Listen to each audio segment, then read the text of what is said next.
Mr. Beat presents Supreme Court Briefs.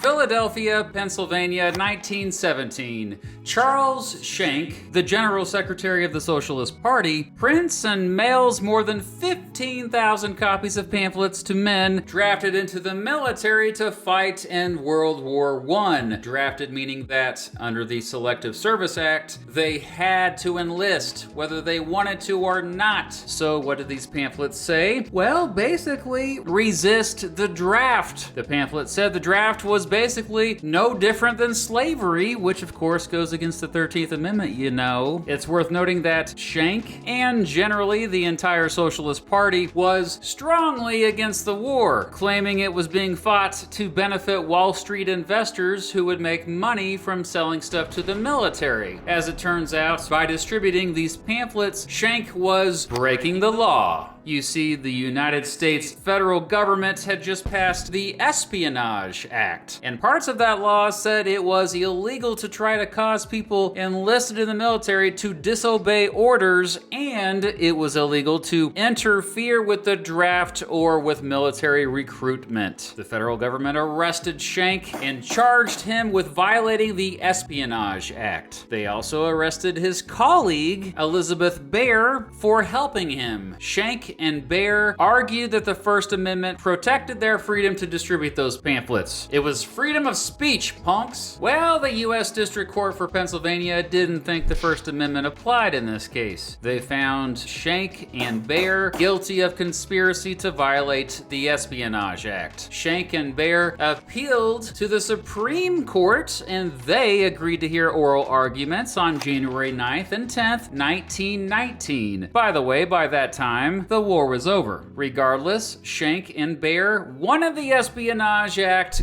gone to prevent this from happening in future wars. And so, did the Espionage Act go against the First Amendment in respect to Schenck and Baer's freedom of speech? The court said no. On March 3rd, they announced they had sided with the United States. It was unanimous. They argued that the First Amendment did not protect speech which encouraged enlisted folks to disobey their military orders. Justice Oliver Wendell Holmes Jr. wrote the opinion. He admitted that during normal times, Schenck and Baer would have been fine distributing the pamphlets. However, this was during a war, and these pamphlets were greatly hurting the war effort. And then Ollie Wendell Holmes delivered this famous line, quote, "The most stringent protection of free speech would not protect a man in falsely shouting fire in a theater and causing a panic. The question in every case is whether the words used are used in such circumstances and are of such a nature as to create a clear and present danger that they will bring about the substantive evils that Congress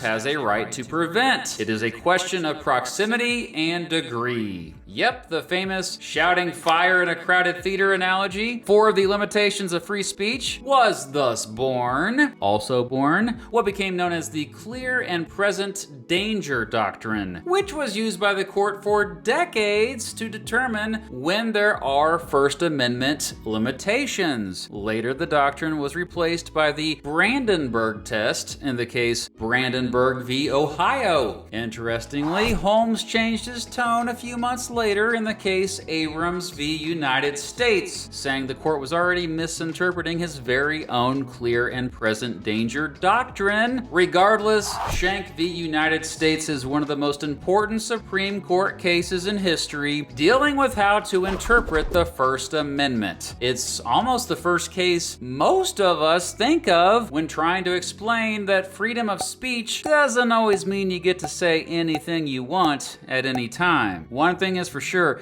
don't yell fire in a crowded theater, okay? That might just get you into some trouble.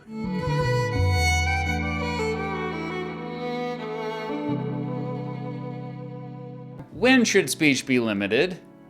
Wait, should speech be limited? Let me know down below. If you want. And now it's time for my monthly shout out to all my Patreon supporters. This time I'm giving a shout out to all my supporters who give me at least 20 bucks or more each month. It's incredible. In reverse alphabetical order, thank you to Sean Connett, Pat Iapika, Owen, Osbers Gaming, Noah Hoff, Nick Everett, Neo R14, Matt Standish, Empty Machine, Dr. Paul J. Lilly, Corey Ryman, Bill Dowd, Austin Ciros, Asif Ishmael, Anthony Beckett, Andrew B., Alicia Solberg, and Andrew Lucky. Thanks to all my Patreon supporters, and thank you for watching.